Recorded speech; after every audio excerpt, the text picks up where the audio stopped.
जो करते थे जैन धर्म के महागौरव की बात, चलो सुने हम संतों से उस महासंत की बात। आचार्य श्री के तप संयम करुणा को करके यार, साधु साध्वी संत सभी करते हैं गुणानुवाद। गुणानुवाद गुणानुवाद गुणानुवाद गुणानुवाद। फिर रास्ते में क्या हुआ, कोई आहारदान के लिए इतना पैसे दिए, उसके लिए इतना पैसे दिए, शास्त्र के देते हैं, तो इसको फाइनेंस डिपार्टमेंट दे दिए। तो आचार्य मन में ऐसा कर रहे हैं, हम घर छोड़ के काय के लिए आए हैं, घर में तो था ना ये विसाव कब करने का। नाराज हो गए, कैसे भी कैसे गोमटेश्वर पहुँचे, वहाँ पर उनको सातवां प्रतिमा दे दिए और सब मस्ताभिषेक हो गया। फिर बाद फिर बिहार हो गया। प्यार हो गया तो कहाँ, अपने गांव के पास एक स्तवनिधि क्षेत्र है, वहाँ पर फिक्स हो गया चतुर्मास। तो उसी दिन गया मैं, कहाँ इनके मिलने के लिए वहाँ गया। तो मेरे से मुंह छुपा छुपा करके इधर उधर जाके बैठने लगे। तो मैंने कुछ नहीं बोला उनसे, क्यों, अभी पिताजी को कल लेके जाएंगे और लेके जाएंगे। तो ठीक है, तो मैं इधर गांव आया तो आचार्य के पास गए, देशभूषण महाराज के पास। मैं कहने लगे मैं यहीं रहूँगा। क्यों भाई, अरे अभी मेरा भाई आया था और कल आएगा मेरे पिताजी और उल्टा ज़्यादा तुमको बोलेगा, उल्टा सुल्टा, वो बहुत जिद्दी है और मेरे को जबरदस्ती से घर ले जाएंगे, मैं यहीं न रहूँगा। अरे तेरे को उत्तर भारत में जाने के क्या थी, हिंदी भी अच्छी तरह से नहीं आती, वापिस आएगा, जो मन में है करो। तो फिर उसी दिन शाम को निकल गए। दूसरे दिन हम गए वहाँ पर तो नहीं रहे। हाँ, ऐसा हो कि उन्होंने कहाँ पर आ गए, अजमेर आ गए। क्यों, किसी का मालूम नहीं था, ज्ञान सागर जी के भी कुछ मालूम नहीं था उनको। तो वहाँ गए, उदय कुमार सेठी के पास आ गए, रात में सोए और 2 दिन के 3 दिन उपवास हुआ रास्ते में। क्यों, साथ में क्या करना चाहते हैं, मैं विद्या पढ़ना चाहता हूँ। विद्या पढ़ के विद्याधर लोग उड़ जाते हैं। तो नहीं महाराज, ऐसा नहीं है। तो फिर कहाँ से आ गए तुम, मैं कर्नाटक से आया हूँ। कर्नाटक करते क्या, नहीं महाराज जी, मैं नाटक नहीं करता हूँ। मैं आपके पास ऐसा भरोसा दिलाता हूँ कि मेरे आज से मैं वाहन का त्याग करता हूँ।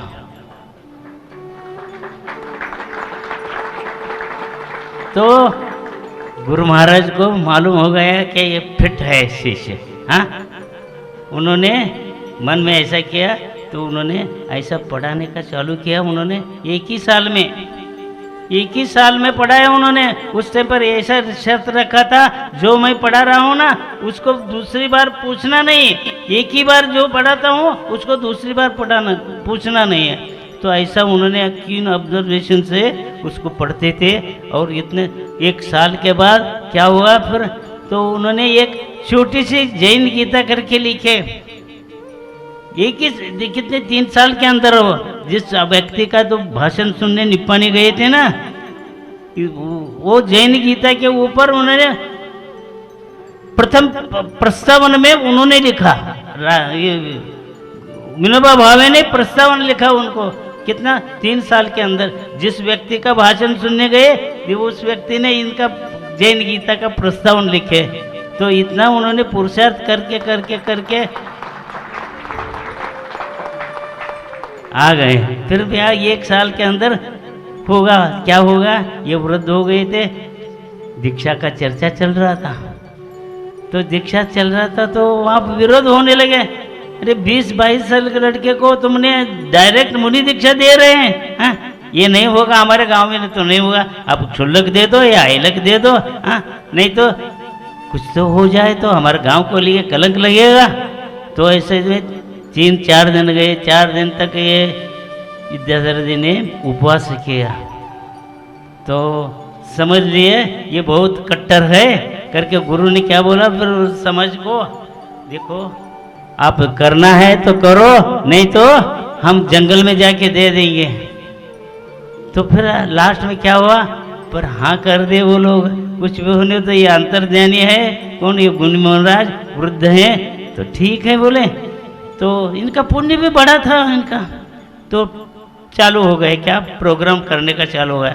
एक एक जैसे जैसे ये बोलने में आए हैं ना, अभी अभी हो रहा था ना कि कहाँ कहाँ से आए, वहाँ वहाँ के लोग क्या करते थे, इनका बिंदुरी निकालते थे, जुलूस निकालते थे। हाँ, ये 7 दिन तक चलता था। तो उसके अंदर क्या हुआ, 4 दिन पहले ही मेरे को वायर आ गया। ये वायर में क्या लिखा था उस टाइम पर, ये अंग्रेजी में वायर आता था, टेलीग्राम। उस टाइम पर फ़ोन मोबाइल वगैरह कुछ नहीं थे। लेटर आए तो 8-8 दिन थे, 5-7 दिन मिलते नहीं थे ना पत्र। तो उसमें लिखा था विद्यादर्शी गोइंग ऑन जैनेश्वरी दीक्षा 1968 एट अजमेर, ऐसा लिखा था। तो मैंने जाके पिताजी को दिखाया, पिताजी देखिए क्या लिखा है, ऐसे ऐसे दीक्षा होने वाले। तो मेरे से हाथ से खिसके और उसको फाड़ दे फेंक दिए। इतना उन्होंने गुस्से में आ गए, अरे ये क्या कर रहे हैं। हाँ, इधर माँ रो रहे हैं, बहनें रो रहे हैं, ये दोनों छोटे भाई मूर्ति बनकर कोने में खड़े रहे थे, देख रहे थे ये क्या हो रहा है। छोटे थे ना, तो क्या हुआ लास्ट में वो उन्होंने ऐसा कर दिया, घर में बहुत अशांति फैल गई। पड़ोसी लोग आके बोल रहे हैं क्या हुआ क्या हुआ, अरे ऐसा ऐसा हो गया, अरे ऐसा होगा नहीं। हाँ, हम नहीं जाएंगे वहाँ पर, माता पिता की अनुमति के बिना ये दीक्षा हो ही नहीं सकता, इसलिए मैं नहीं जाऊँगा। अब क्या करें, मैं तो उनका स्वभाव जानता था, तो अब तो मेरे को तो जाना पड़ेगा। हाँ, तो मैंने समझ लिया, बिना बोले मैं भी निकल गया। हाँ, बिना बोले निकले। तो एक ही जोड़ ड्रेस लिया था। तो उस टाइम पर क्या था, मैंने पहली बार रेल को देखा, वहाँ से कोल्हापुर आ गया। उस टाइम पर ऐसा सुपरफास्ट डायरेक्ट गाड़ी नहीं थी। कोल्हापुर से बम्बई आया, बम्बई से अहमदाबाद आया, अहमदाबाद से फिर अजमेर आया। तो उस टाइम पर कोयले के गाड़ी रहते थे, तो कोयले का गाड़ी से मेरा ड्रेस ऐसा हो गया था, काला ही हो गया था, कोई किसी ने पहचान भी नहीं सकते थे। तो अजमेर के इसके अंदर भाषा भी नहीं जानता था, उसके अंदर थोड़ा बहुत तो हिंदी जानता था, लेकिन राजस्थानी भाषा मारवाड़ी भाषा कैसे समझूं मैं। तो मैं हाथ पैर टूटी में बाहर आके धो लिया और ड्रेस बदल लिया। हाँ, बदल लिया। उस टाइम पर हमारे महाराष्ट्र के अंदर टोपी पहनने का बहुत रिवाज था, पद्धत था, तो मैं टोपी पहनता था। पहन आ गया, बाहर आ गया, एक भाई से पूछा, देखो भाई यहाँ जैन धर्म मंदिर कहाँ है। तो उन्होंने बोले यहाँ से सीधा हो, नशिया मिलेगा। अरे नशिया तो मैं क्या समझ लिया, नहीं कुछ नहीं समझा। हाँ, भाषा नशिया तो क्या होता है। हाँ, तो फिर आगे आगे आगे आगे चला, आगे आगे चलने पर एक बैंड बाजा बजाते हुए आ रहे थे। तो आगे दोनों ऊँट थे, घोड़े थे, फिर बग्गी थी, फिर और एक बैंड, ऐसा 1 किलोमीटर पर चलता था ये।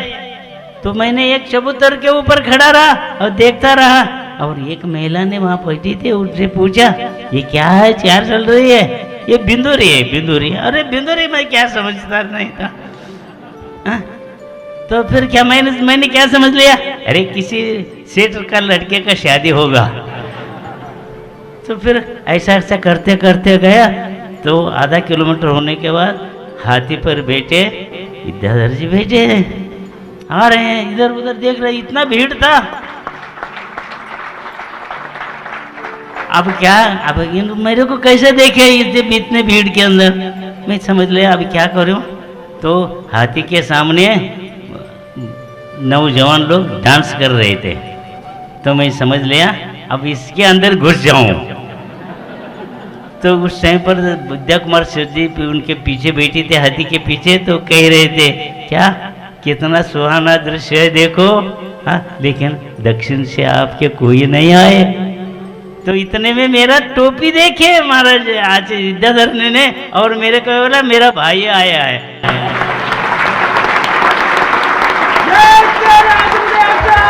जय जय गुरुदेव। तुरंत क्या हुआ, जहाँ पर एक कपड़े थे कोई पूछता नहीं था, वहाँ पर काले कपड़े थे, वो बदल के आया था। तो मेरा पुण्य भी इतना ऊपर गया कि मेरे को भी हाथी पर चढ़ा दिया। तब तक गुरु महाराज को खबर मिली थी कि उनका भाई आया है। तो समाप्त हो गया, विधूरी समाप्त हो गई, जुलूस। मैं जाके गुरु के चरण में नमस्कार किया। तो क्यों महावीर जी, विद्याधर जी को लेने आए क्या? जी महाराज, वहाँ बैठे हैं, जाओ पूछो। तो गया, मैं वहाँ गया।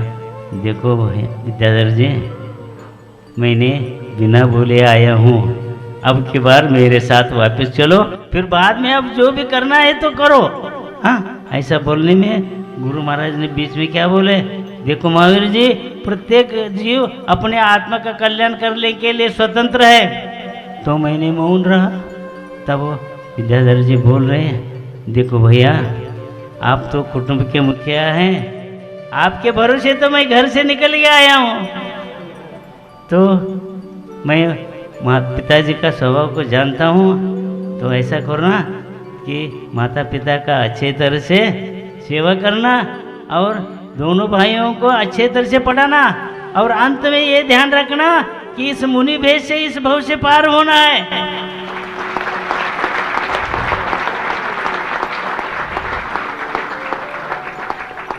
फिर 2 दिन रहा, वापस घर आया, फोटो सब देखे।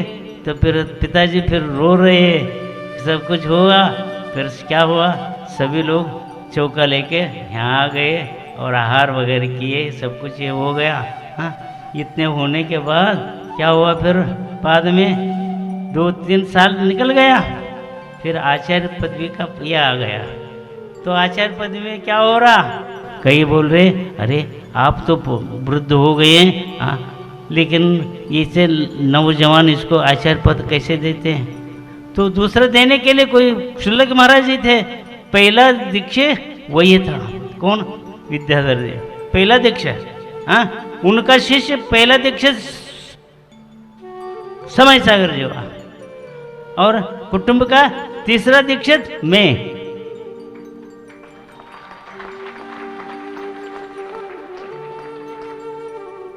डायरेक्ट मुनि दीक्षा। तो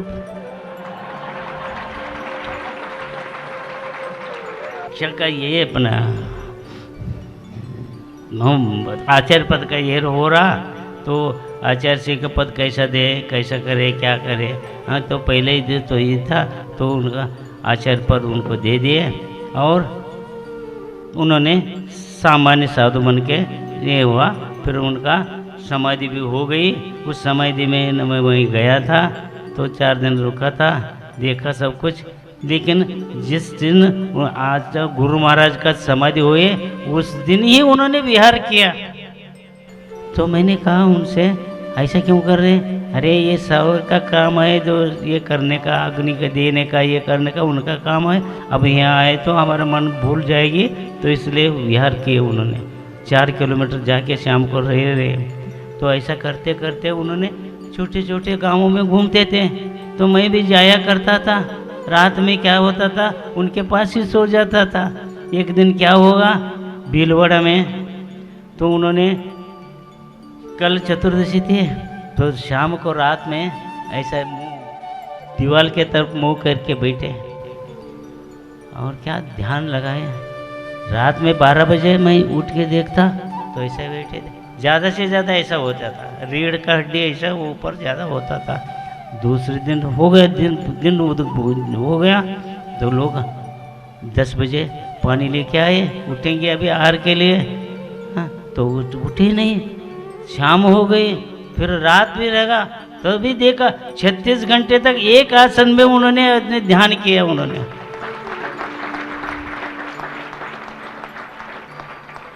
तो ऐसा परिश्रम उन्होंने किया है। तो वहाँ से क्या हुआ, तो वहाँ से वो इधर आ गए। कहाँ? ये अपने वो गांव छोड़ दिए, और जाते जाते टाइम पर ऐसा ऐसा करते थे। एक छोटे से गांव से पगडंडी से जाते थे, तो हमारे पीछे आज के जैसा श्रावक उनके पीछे कोई नहीं रहता। आचार्य होते हुए भी अकेले रहते थे। तो पीछे पीछे ऐसा 2 साधु रहते थे पगडंडी से लेके जाने वाले। एक गांव में ऐसा देखा मैंने, कई महिलाएं अपने बच्चे को कंधे पर लेके बगल में लेके उनके पीछे भाग रही थी। अरे ऐसे क्यों भाग रहे हैं, मैं पूछा। अरे हमने जीवन में ऐसा व्यक्ति को देखा ही नहीं है। कोई हंसियाँ लेके आ रहे हैं, खेती में काम करने वाले वो भी आ रहे। वो जो एक छोटा सा गांव आ गए, वहाँ बैठ गए। महाराज जी का थोड़ा विश्रांति होगा, कोई पपई लेके आए, कोई केला लेके आए, कोई ये लेके आए, वो लेके आए। प्रसाद ले लो महाराज, प्रसाद ले लो। तो नहीं महाराज। हाँ, तो उस टाइम पर एक राम के ऊपर प्रवचन दिए, तो क्या बोले, फिर कल आ जाऊँगा। हाँ, कल हार के ले आऊँगा, ऐसे बोले। फिर आगे गांव में जा गए, वहाँ पर हार के विश्राम हुआ। दूसरे दिन यहाँ के लोग जैसे आप आ गए वैसे आ गए वहाँ पर, चलो अपने गांव। तो वहाँ पर कोई जैन नहीं थे, सभी हिंदू लोग थे, ब्राह्मण लोग थे। तो भी गए उन्होंने वहाँ पर प्रवचन दे के, फिर आके वापस आके दूसरे गांव में आहार करते थे। ऐसा उन्होंने परिश्रम किया। उन्होंने अब तक क्या हो गया, अब कहाँ तक आके पहुँचे हैं, ये आप सो समझ लेना। हाँ, ये खाली कोई बोलता है अरे उनका बहुत पुण्य है, पुण्य है। पुण्य नहीं, इसके पीछे पुरुषार्थ कितना है देखो।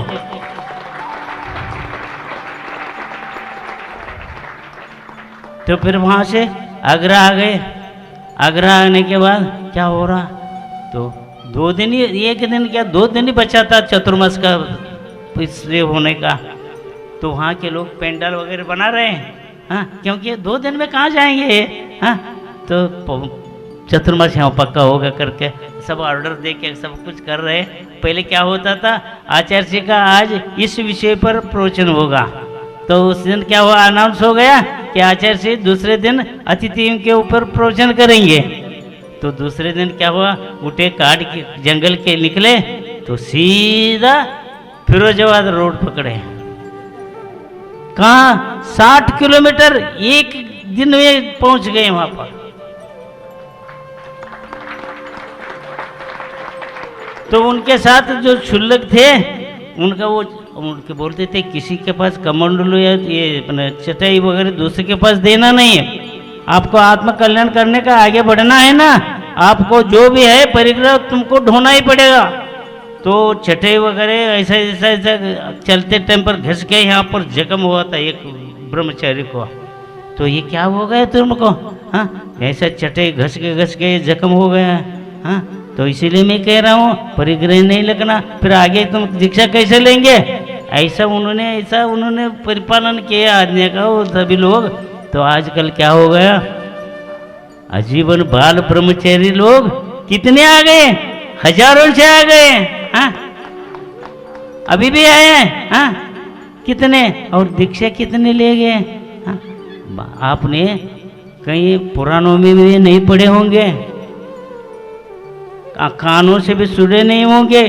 इतने पहले काल में भी इतने बड़े बड़े 700 संघ था, लेकिन ऐसा बाल ब्रह्मचारी संघ नहीं मिलेगा आपको। हाँ, high winds blow on high hills बोलते हैं, बड़ों के विचार बड़े ही होते हैं। इन्होंने अभी तक किसी को, ब्रह्मचारी लोगों को छोड़कर किसी को भी नहीं दिया एक्सेप्ट मी। जो करते थे जैन धर्म के महागौरव की बात, चलो सुने हम संतों से उस महासंत की बात। आचार्य श्री के तप संयम करुणा को करके याद, साधु साध्वी संत सभी करते हैं गुणानुवाद। गुणानुवाद, गुणानुवाद, गुणानुवाद, गुणानुवाद।